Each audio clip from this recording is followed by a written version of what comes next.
আসসালামু আলাইকুম। আমি মোহাম্মদ আবুল হোসেন। আমার ইউটিউব চ্যানেলের নাম হচ্ছে ফরিদ মিডিয়া বিডি। অবশ্যই সকলেই ফরিদ মিডিয়া বিডি লিখে ইউটিউব চ্যানেলটি সাবস্ক্রাইব করবেন। আমাকে আরও সুন্দর এরকমভাবে ভিডিও বানাতে সহযোগিতা করবেন।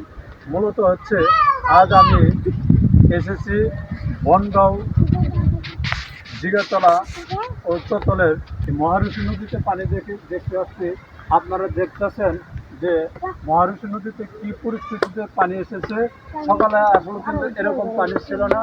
আমি প্রায় 7টা থেকে 7:30টার ভিতরে আমি এসেছিলাম।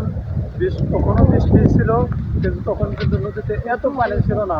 তবে এখন যে পরিমাণ পানি এসেছে, এই যখন আমি দেখতেছি, এই যে আপনারা দেখেন, যদি আর 6 থেকে 7 ইঞ্চি পানি বাড়ে তাহলে কিন্তু এই নদীর পাড়টা ভেঙে যাবে। তবে খুবই ক্ষয়ক্ষতি হয়ে যাবে, কারণ একটা নদীর পাড় ভাঙা মানে অনেকগুলো কৃষি আবাদগুলো নষ্ট হয়ে যায়। এই যে দেখতেছেন নদীর পাড়ে যে কতখানি, এটা কিন্তু আসলে সম্পূর্ণ নয়। এখানে ধান চাষ করা হয়, অনেক কৃষকই আছে এখানে ধান চাষ করে নিয়ে যায়। তবে যদি এই ক্ষেতটা নদীর পাড়টা যদি ভেঙে যায়, এখানে কিন্তু সম্পূর্ণ ক্ষতি হয়ে যাবে, কারণ এই জায়গায় আর কোনো আবাদ ফসল হবে না।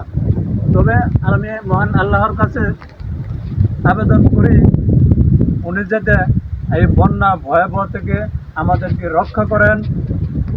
আর বিশেষ করে মহারুষি নদীর পাড়ে যে সমস্ত পাড়গুলো দুর্বল আছে, এরকমভাবে 6 থেকে 7 ইঞ্চি পানি বৃদ্ধি হলেই নদীর পাড়টা ভেঙে যাবে।